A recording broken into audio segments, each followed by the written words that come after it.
Pranam.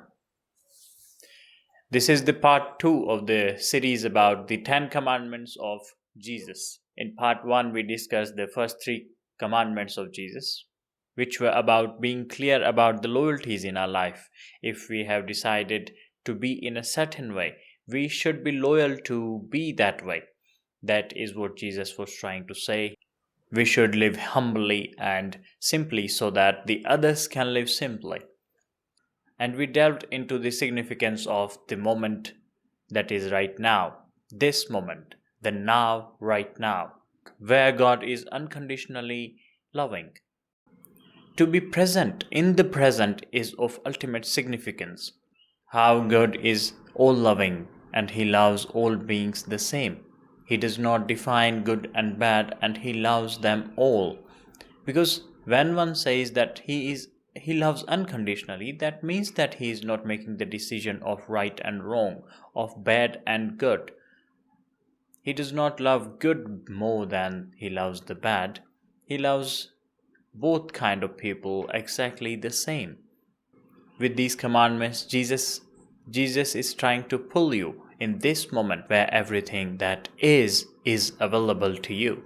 Before continuing, don't forget to subscribe the channel, like the video and put down your thoughts and queries in the comments below. Now, I will play the video for you.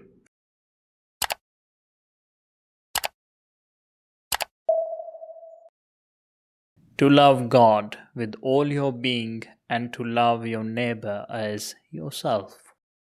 This is interesting. In the last commandment, he was talking about that God is all loving. And now he's talking that you should love God extravagantly, unconditionally, with all that you have got, with everything that you have got.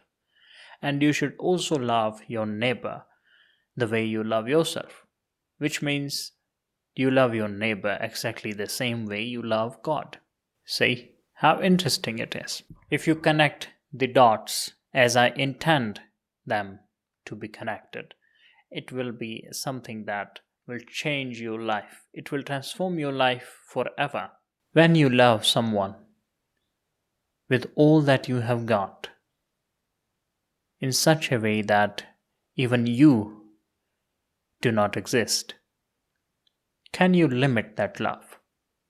Is that love anywhere limited?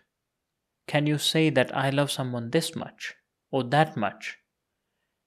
When you love someone in such a way that everything of you is gone and all that remains is love, then that love naturally becomes unconditional and extravagant. Now, who loves unconditionally and extravagantly?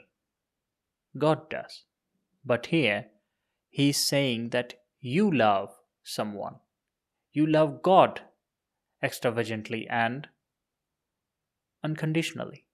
What He intends is that you are capable of the same love. You can love someone the same way. Now,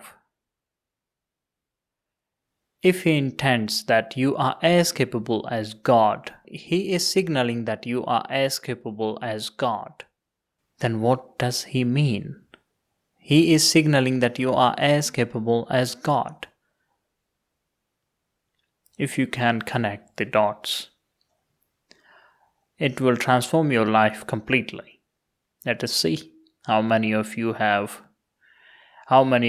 can really connect the dots here. Let us go to the next commandment. Be compassionate as God is compassionate. Be compassionate as God is compassionate. I will again make you remember that I am not saying that God exists, nor am I saying that God does not exist. My intention in this video is to reveal the spiritual aspects of the commandments of Jesus. I am in no way approving the teachings of Christianity, nor am I disregarding them in any way.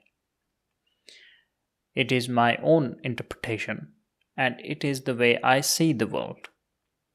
So I'm trying to give you a understanding of the world the way I see them. I'm trying to connect the dots here. Now, be compassionate.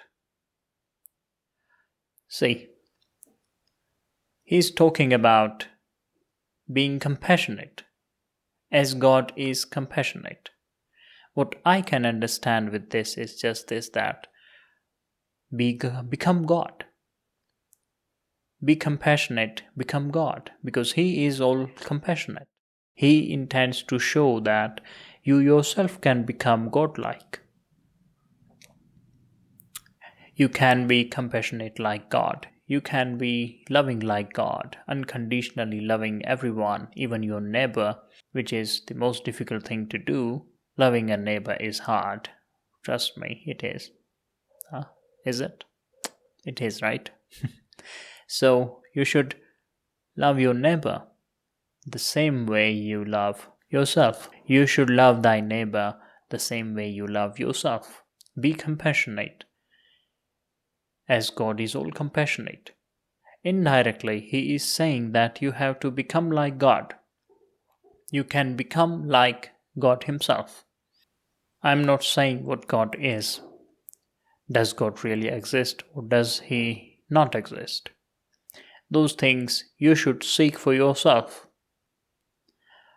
Right now, I'm trying to give you an overlay of what Jesus meant by these words. Let us go to the screen to the next commandment. Sometimes anger is holy. Sometimes anger is holy. How can anger be holy? According to me, everything that makes you like God is holy. Being compassionate, having all love, giving everything to love God with all the being, which means that you give away everything for the love of God. Exactly like that, if you have intense anger, an anger where you give all your being in anger itself, even then, it is a great benefit to you. The state at which the person reaches with love or anger by giving himself into these emotions is same. There is no difference between those states. So you can even use the anger to become godlike, to become free from yourself, and whatever is left is left. You can use even anger to reach to this state. So sometimes anger is also holy.